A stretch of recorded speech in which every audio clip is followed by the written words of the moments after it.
Tanpa terasa air mata wanita paruh baya itu menetes. Dia merasa apa yang dikatakan putranya itu benar. Mungkin dia terlalu berlebihan menuduh suaminya itu bermain gila dengan adiknya. Maafkan mama, Pak, karena udah tidak bisa berpikir jernih, derengnya Mirna. Surya mendekat ke arah istrinya.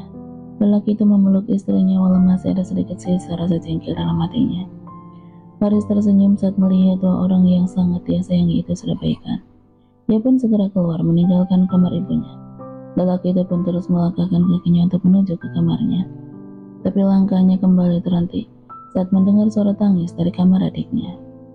Ya Allah, apalagi nih? Gumam Faris lalu mendekati kamar adiknya. Dia membuka kamar adiknya itu lalu segera masuk dan memastikan apa yang terjadi dengan adiknya itu sehingga dia menangis. Ada apa deh? Kenapa kamu nangis gitu? Tanya Faris. Lelaki itu pun mendekat ke arah tempat tidur. Ia menyentuh pundak adiknya yang sedang menangis dengan posisi tidur terlungkap di atas tempat tidur. Kalau ada masalah, ceritalah sama kakak. Siapa tahu kakak bisa bantu? Ucap Faris. Mendengar apa yang diucapkan oleh kakaknya, gadis pun lalu duduk. Dia mengusap air matanya yang membasahi pipinya. Aku takut Om Indra tidak setuju jika aku dengan David menikah, ucap gadis. Faris mengerutkan dahinya saat mendengar apa yang dikatakan oleh adiknya itu. Apa kamu dan David akan menikah? Tanya Faris bingung. Tentu saja, Mama bilang dia akan membantu aku agar bisa menikah dengan David. Tapi tadi Mama malah membuat Om Indra marah, ucap gadis dengan nada kecewa dan bercampur dengan rasa khawatir. Apa kamu begitu mencintai David sehingga kamu susah untuk berpikir dengan baik deh? Tanya Faris sambil menatap adiknya. Tentu saja, aku kan udah bilang tidak akan menikah kalau tidak dengan David. Apa kata-kataku itu kurang jelas untuk memahami betapa aku sangat mencintainya? Ucap gadis kesal. Dek, cinta tidak bisa kamu paksakan. Cinta itu anugerah pemberian yang kuasa. Lagian kalau memang Allah tidak mengizinkan kalian untuk berjodoh, jangan pernah kamu merasa benci ataupun sakit hati pada David ataupun pasangannya nanti. Karena aku yakin Allah udah menyiapkan jodoh yang terbaik untukku, bahkan mungkin akan lebih baik daripada David. Ucap Faris mencoba untuk menenangkan adiknya. Tapi tidak ada salahnya kan untuk aku berusaha untuk menggapai apa yang aku inginkan? Gadis masih tidak mau menerima apa yang dikatakan oleh kakaknya. Dia tetap merasa kalau Dani adalah wanita penghalang dalam kehidupan percintaannya. Berusaha boleh, tapi kamu tidak boleh memaksakan kehendakmu. Apalagi kamu sampai menghalalkan segala cara untuk menggapai keinginanmu. Ucap Faris sambil menatap wajah adiknya lekat. Dalam hati Faris berharap adiknya akan menyadari jika David tidak akan mungkin jadi miliknya. Faris tahu jika di hati laki-laki itu hanya ada Dania dari dulu hingga saat ini. Tapi meski begitu, dia juga tidak memungkiri kalau adiknya juga berhak untuk berjuang. Selama itu tidak merugikan orang lain, dia pasti akan mendukung adiknya itu. Kak, apa David itu mencintai Dania? Tanya gadis. Faris diam sejenak. Dia memikirkan kata yang tepat untuk menjawab pertanyaan adiknya itu. Salah jika kamu bertanya tentang perasaan David kepada aku. Walaupun kami bersahabat, tapi perasaan orang itu tidak bisa dilihat, Kadang ada orang yang terlihat menyayangi kita, tapi ternyata kasih sayangnya itu hanya sebatas teman ataupun saudara. Ada juga yang baik, karena kita itu karena rasa empati. Jadi kalau kamu mau bertanya tentang perasaan David pada Dania, bertanyalah padanya. Tapi apapun jawabannya nanti, kakak minta kamu bisa menerimanya dengan besar hati. Ucap Faris. Gadis terdiam. Dia mencoba mencerna apa yang dikatakan oleh kakaknya. Tapi masih ada kan kesempatan untukku untuk bersama David? Sungguh kak, aku tidak bisa hidup tanpanya, dari gadis. Belajarlah deh, kamu tidak akan pernah merasa bahagia jika kamu terlalu berharap sesuatu yang tidak mungkin kamu dapatkan. Ucap Faris. Tidak mungkin, jadi menurut kakak, aku ini tidak mungkin bisa bersama David, tanya gadis dengan wajah sendu. Faris tercengang. Dia sadar kalau baru saja dia salah memilih kata untuk diucapkan pada adiknya. Kakak tidak bermaksud begitu. Kakak hanya ingin kamu belajar untuk tidak terlalu memikirkan David. Karena jika mungkin suatu hari nanti David tidak memilihmu dan memilih orang lain, kamu sudah siap. Kamu sudah bisa mengatasi kepedihanmu dan kamu tidak akan terpuruk. Faris mencoba mencari kata-kata yang tidak membuat adiknya itu sedih. Walau sekeras kepala apapun sifat adiknya itu, sebagai seorang kakak dia bertanggung jawab menjaganya. Gadis terdiam, dia mencoba memahami apa yang dikatakan oleh kakaknya. Dia melamunkan segala kemungkinan. Dia sadar kalau dirinya kini sudah tidak sempurna. Dia sudah kehilangan mahkotanya.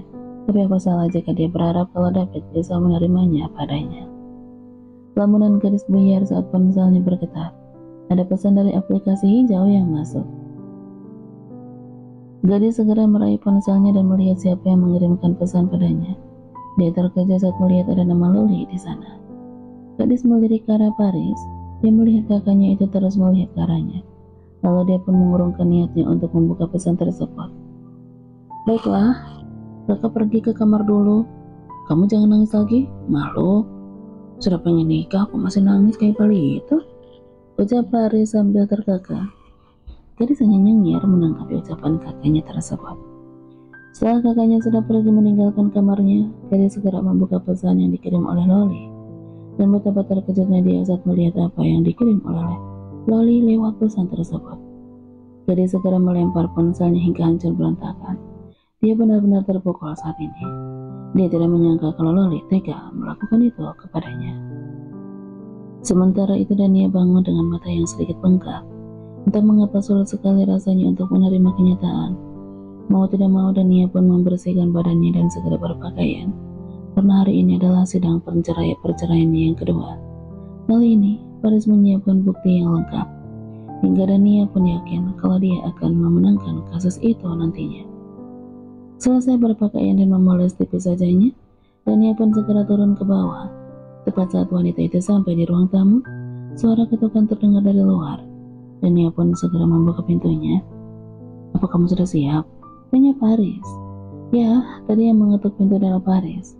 Lelaki itu menjemputnya untuk berangkat ke pengadilan bersama.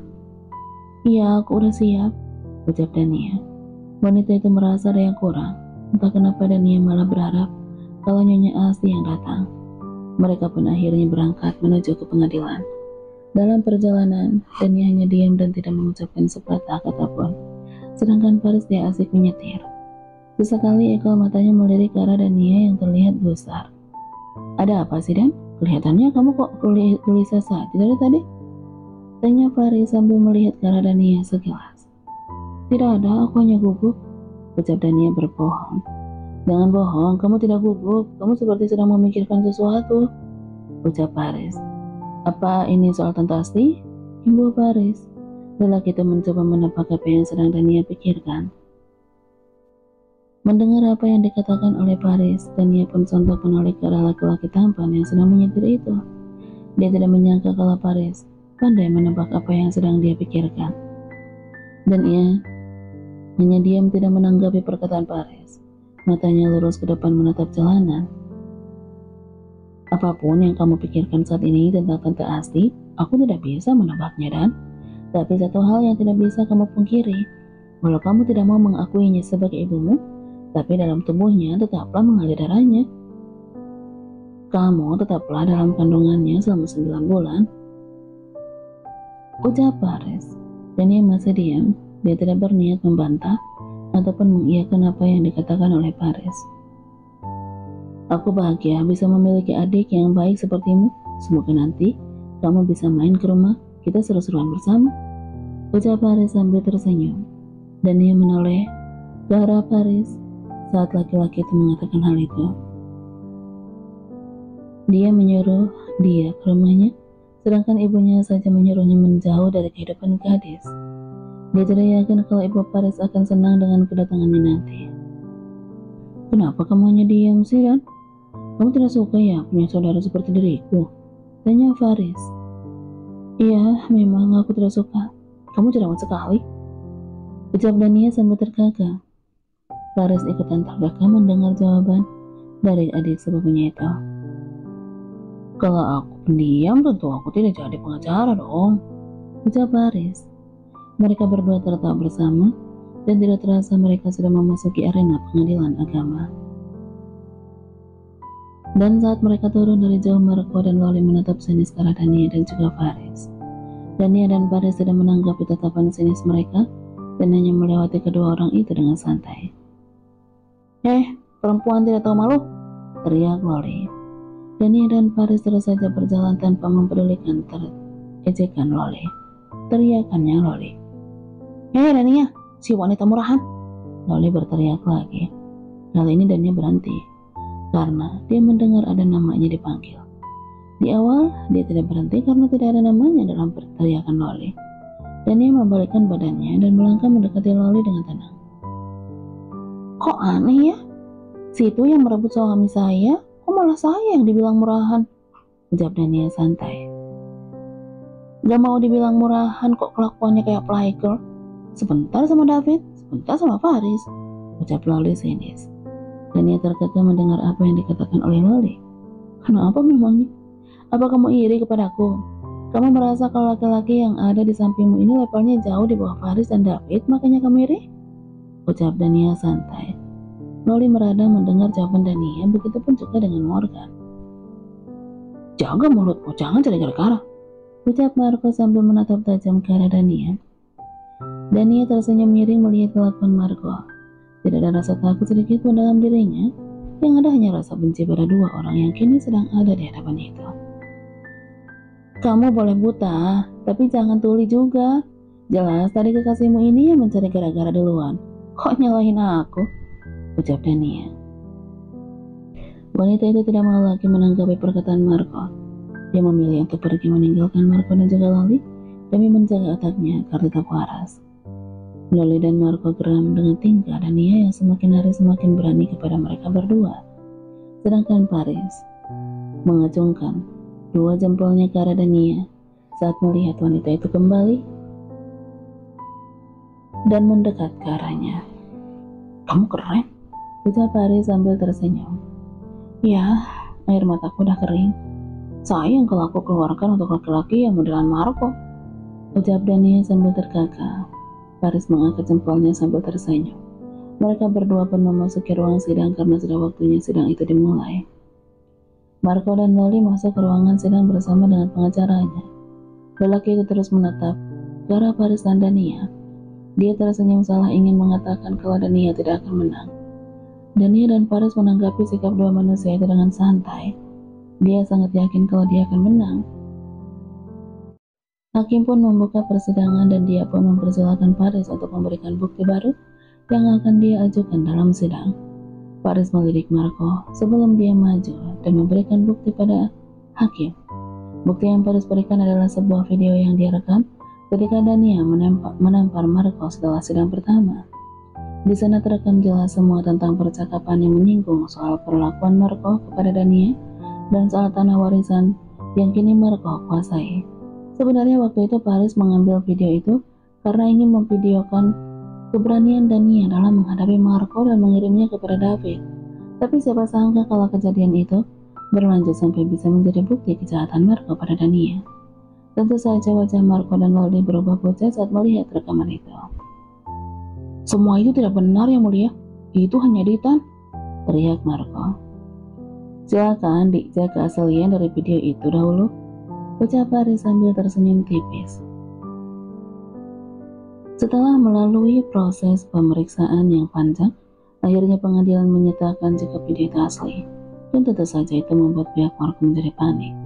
Pihak Marco juga tidak mempunyai saksi atau bukti baru. Jadi pengadilan memutuskan agar Marco mengembalikan tanah yang sudah diambil dari Dania. Dan hakim juga memutuskan bahwa Dania dan Marco resmi bercerai. Dania menangis bukan tangis sedih, tapi tangisan bahagia. Dia bahagia bisa mengambil hak yang sudah Marco rebut darinya. Dia bahagia karena berhasil mempertahankan apa yang orang tuanya amanahkan kepadanya. Paris memeluk Dania tanda dia ikut bahagia dengan kemenangan yang Dania dapatkan. Sedangkan Marco dan juga Loli terlihat kusut. Dalam sekejap mereka kehilangan apa yang sudah mereka kuasai selama ini. Api dendam terlihat di mata dua manusia yang kini sedang menatap Paris dan juga Dania penuh rasa benci.